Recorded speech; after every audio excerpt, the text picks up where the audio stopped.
मत्ती रचित सुसमाचार 26वां अध्याय उसका 26वीं आयत में इस रीति से लिखा हुआ है कि जब वे खा रहे थे तो यीशु ने रोटी ले ली और आशीष मांगकर थोड़ी और चेलों को देकर कहा, लो खाओ, ये मेरी देह है। आमीन। अपने चेले के साथ आखिरी बार इस भोजन को खा रहे थे। खाते वक्त उन्होंने एक रोटी उठा लिया और उस रोटी को लेकर उन्होंने आशीष मांगा। हालेलुया। प्रभु ने आसमान के तरफ, अपने पिता के तरफ आंखों को उठाकर और कहा कि प्रभु, हे मेरे पिता, इसे आशीषित करो। आमीन। जो रोटी आज हम खाने जा रहे हैं, इस रोटी एक रसोई में बनाया हुआ रोटी के समान अगर आप सोचते हो तो वो आपके लिए एक रोटी ही है।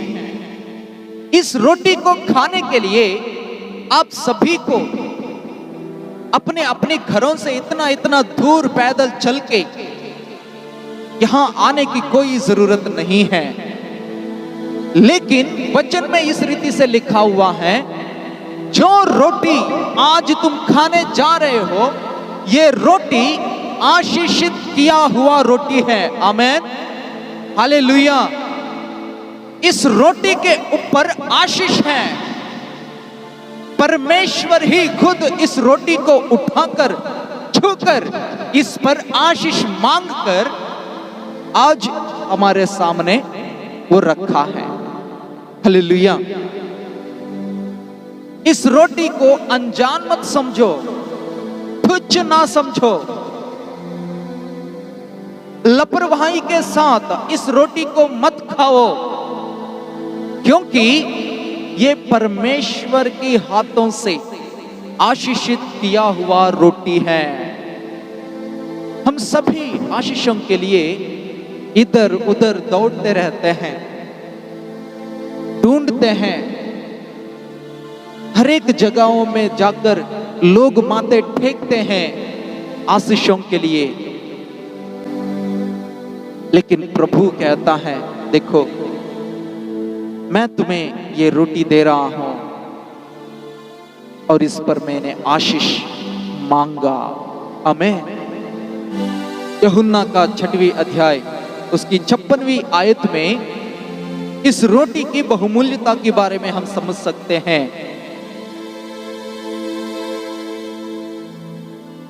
53वीं आयत में देखिए, यीशु ने उनसे कहा, मैं तुमसे सच सच कहता हूं, जब तक मनुष्य के पुत्र का मांस ना खाओ और उसका लहू ना पीओ, तुम में जीवन नहीं।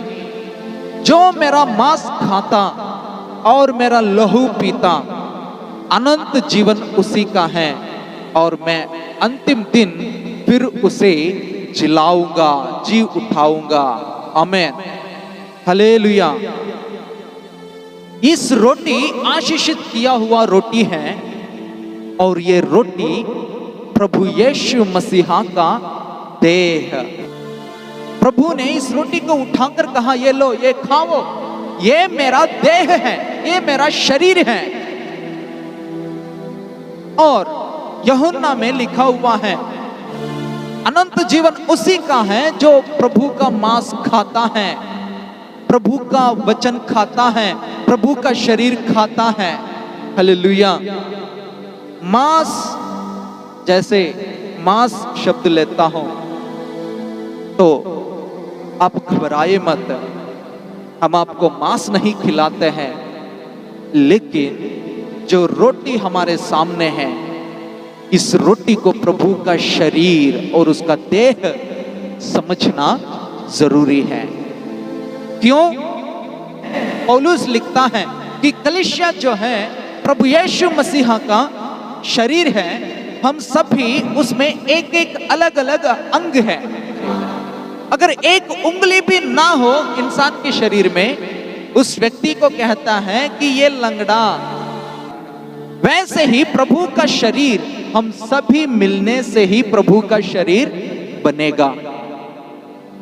अगर आप ना होते, आप सोचते होंगे कि पास्टर जी परम प्रधान हैं इस कलीसिया के, अगर वो ना होता कि अगर ये ना होता तो कलीसिया नहीं चल सकती। नहीं नहीं, अगर मैं ना होता फिर भी ये कलीसिया चल सकती है।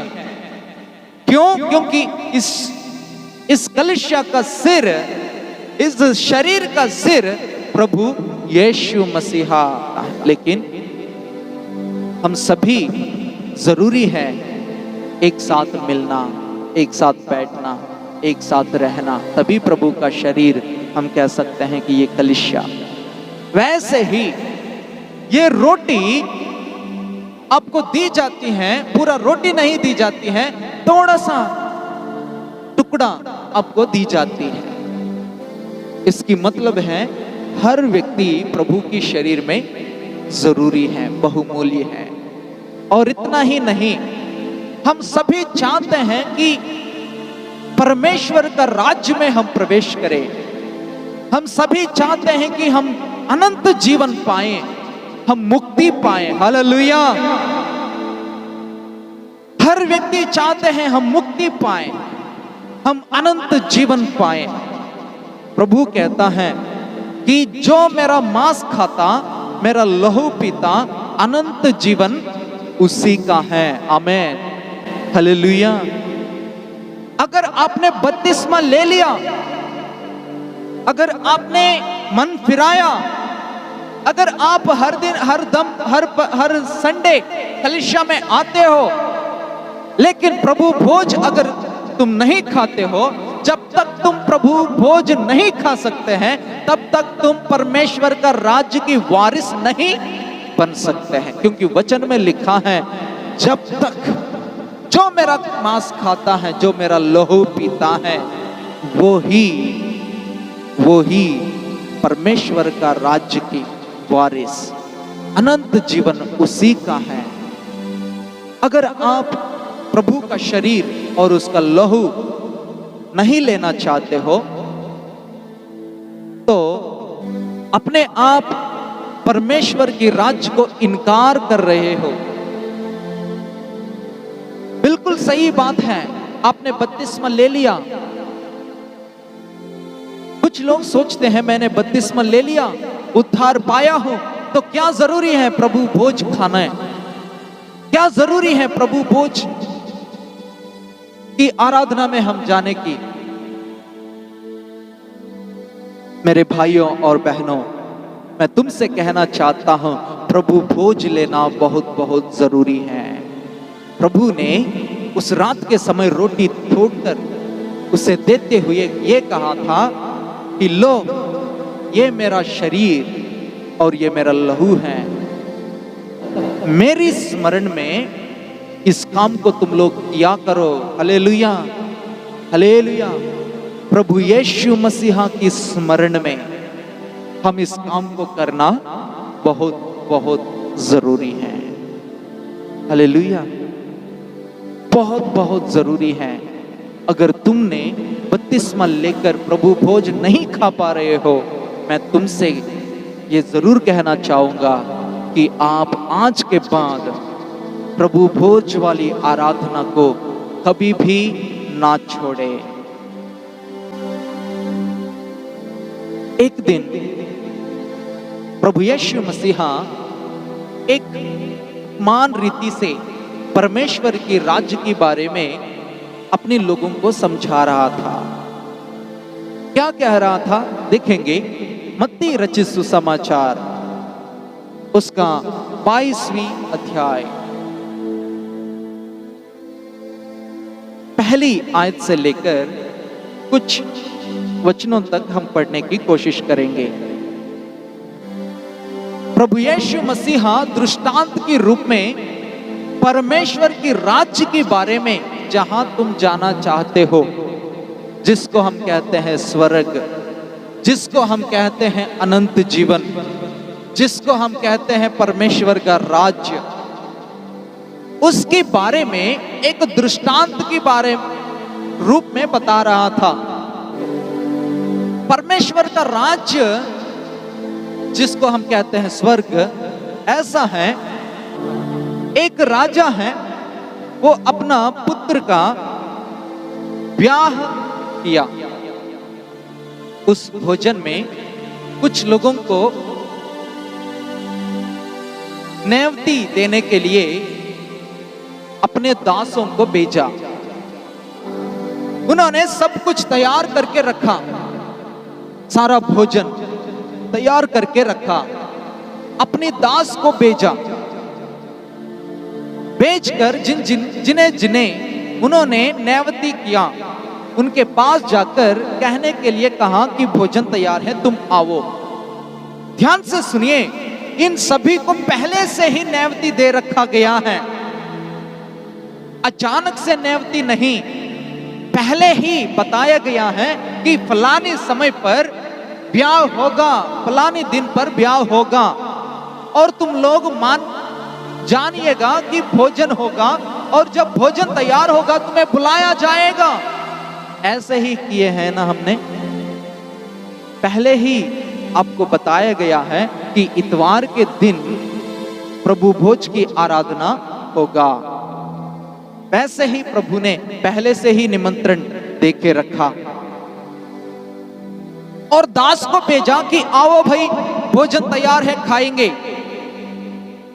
लेकिन लोग उसे माना नहीं, इनकार कर दिया।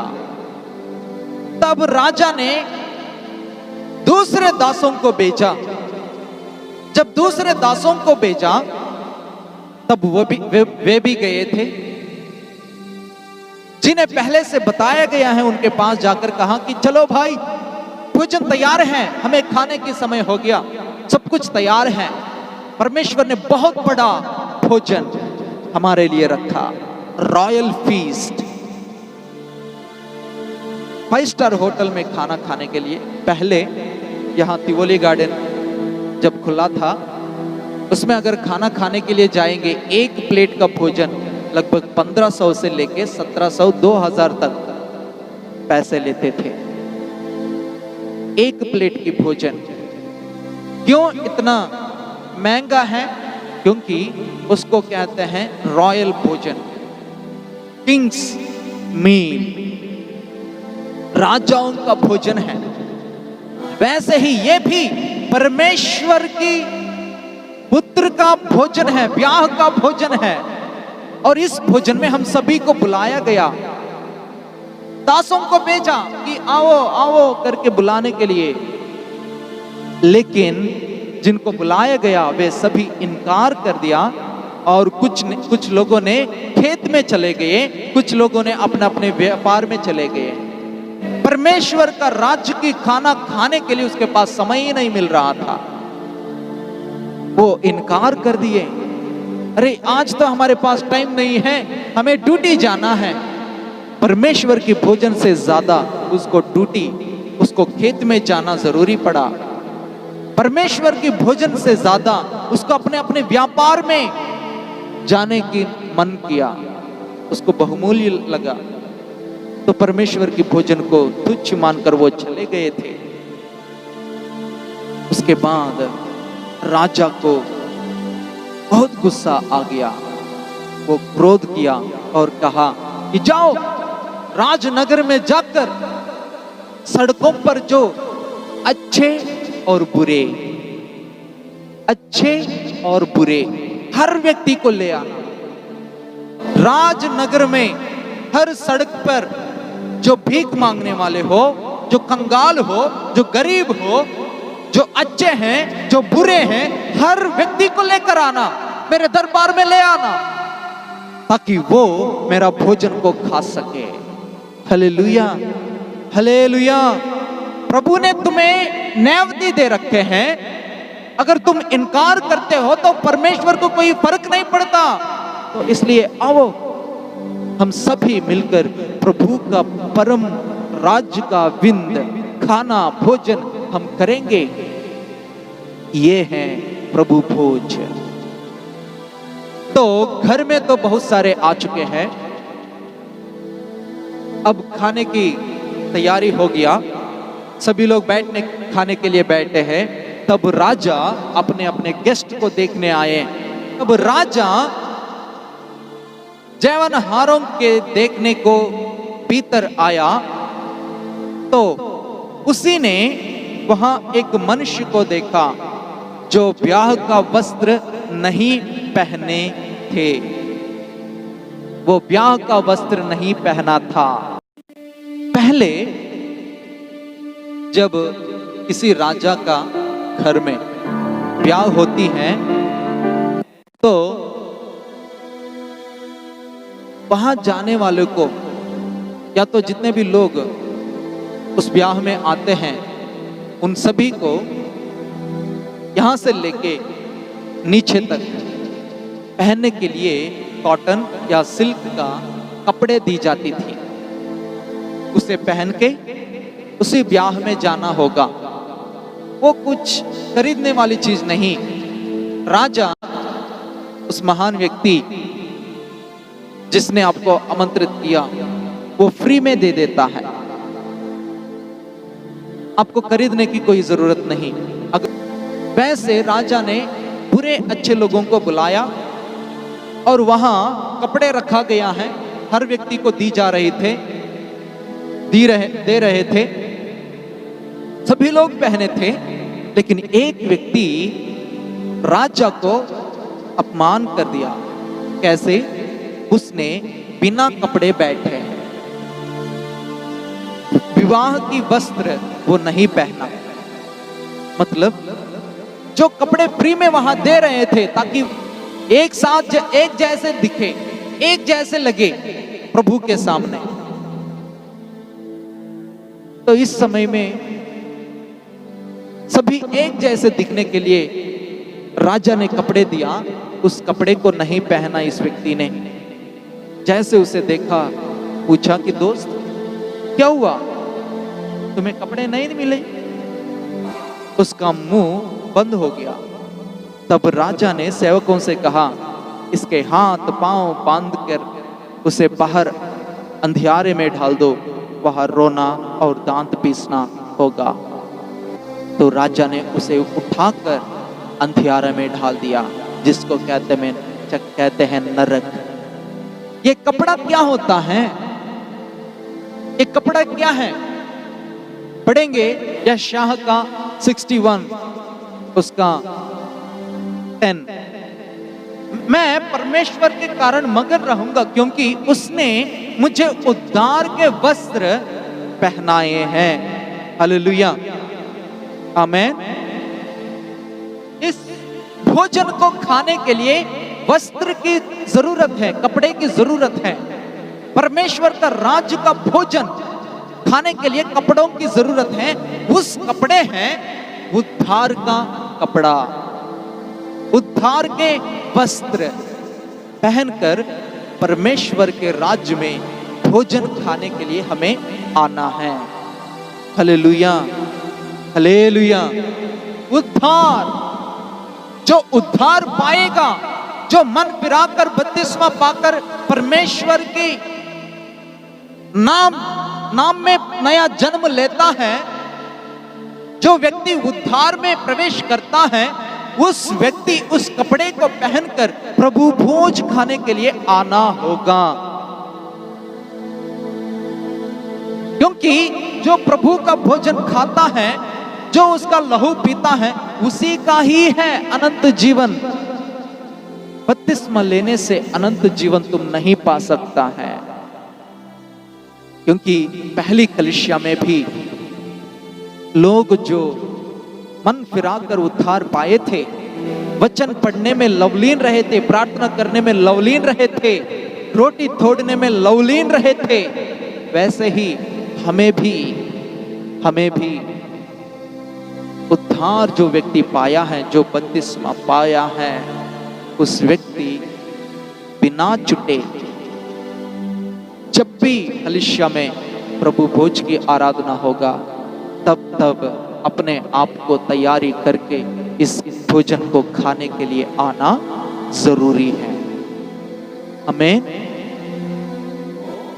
और 2 बार दासों को भेजा कि बुलाने के लिए, वो तो माना नहीं।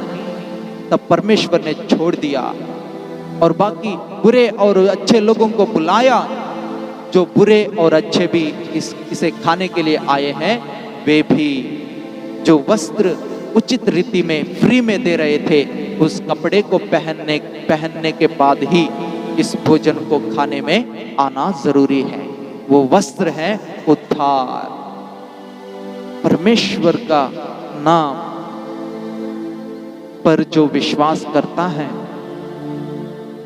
और प्रभु यीशु मसीहा पर विश्वास जो करता है, जो बपतिस्मा पाकर वचन और प्रार्थना में हमेशा लवलीन रहते हैं, उस व्यक्ति के लिए एक और आज्ञा प्रभु ने दिया है, वो है इस भोजन में शामिल होना।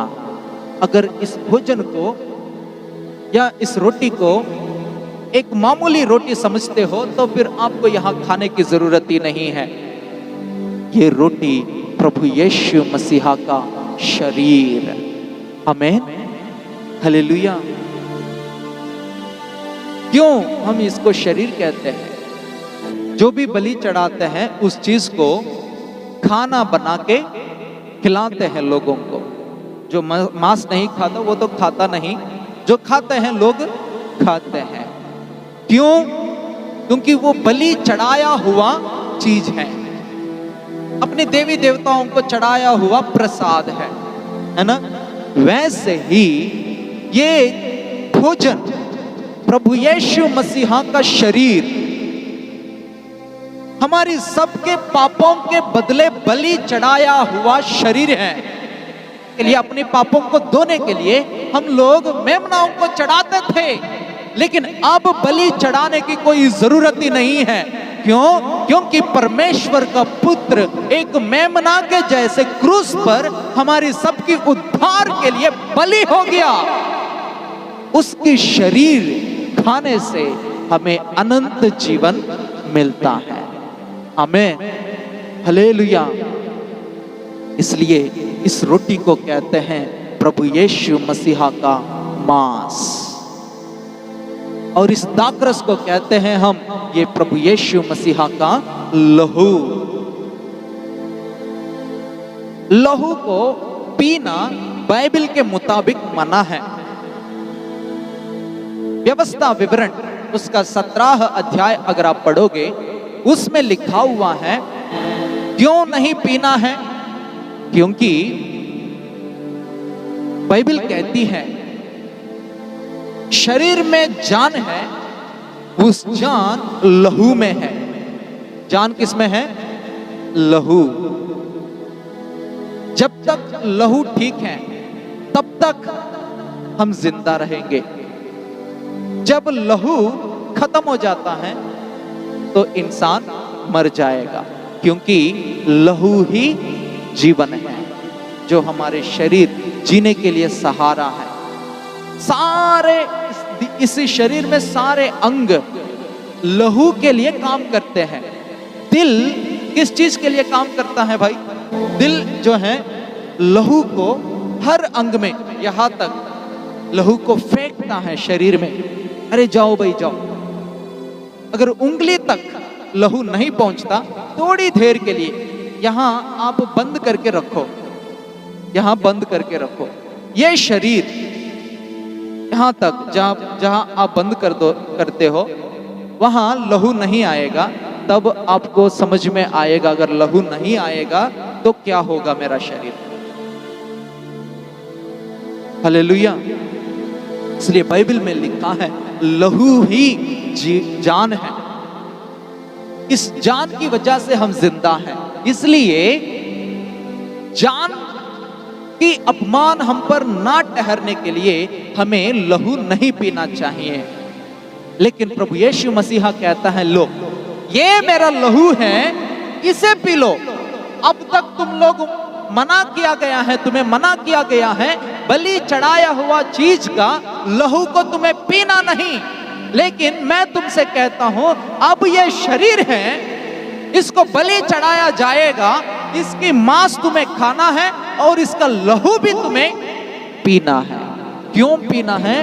क्योंकि इस लहू में जान है जो हमें जिंदा कर सकता है। Hallelujah, hallelujah. अब तो हम जिंदा हैं, इस लहू की क्या जरूरत है। असली जिंदापन तभी होगा जब तुम पवित्र आत्मा से भर जाओगे, जब तुम प्रभु की उपस्थिति से भर जाओगे। अगर प्रभु की उपस्थिति या पवित्र आत्मा तुझ में नहीं है, हम मुर्दे के समान हैं। जब प्रभु यीशु मसीहा की लहू, जो जीवन, जिसके अंदर जीवन है, उसे पीने से हमें जीवन मिलेगा, जिसको कहते हैं हम अनंत जीवन। आमीन, हालेलुया। तुम्हें अगर अनंत जीवन पाना है, उद्धार की कपड़े को पहनो। पहले प्रभु यीशु मसीहा पर विश्वास करके बपतिस्मा के द्वारा उद्धार के कपड़े को पाओ। उसे पाने के बाद प्रार्थना और वचन के साथ आगे बढ़ते हुए प्रभु भोज में अपना हाथ रखना जरूरी है। जो इसके मेज में हाथ रखता है उसके पास जीवन है। आमीन। जो कहता है नहीं मेरे को नहीं चाहिए, तो समझो अपने आप अपनी हाथों से ही आप परमेश्वर के राज्य अनंत जीवन के दरवाजे को अपने लिए बंद कर रहे हैं। तो मेरे भाइयों, इस समय हम प्रभु भोज खाने जा रहे हैं। मैं चाहता हूं आप सभी अपने आप को एक बार सोचो, अपने आप को एक बार जांच लो, क्योंकि वचन में लिखा है कोई भी अनुचित रीति से प्रभु भोज में हाथ ना ढाले। बाहर गाली दिया, अंदर आके प्रभु भोज मत खाओ। बाहर आपने किसी से लड़ाई किया तो अंदर आके प्रभु भोज मत खाओ। आपने बाहर गलती किया तो अंदर आके प्रभु भोज मत खाओ। ऐसे करके कुछ लोगों ने खत्म हो गया, मर गए, कुछ लोग बीमार पड़े हैं। हमारे साथ ऐसा ना हो, इसलिए एक बार अपने आप को जांचो, अपने आंखों को बंद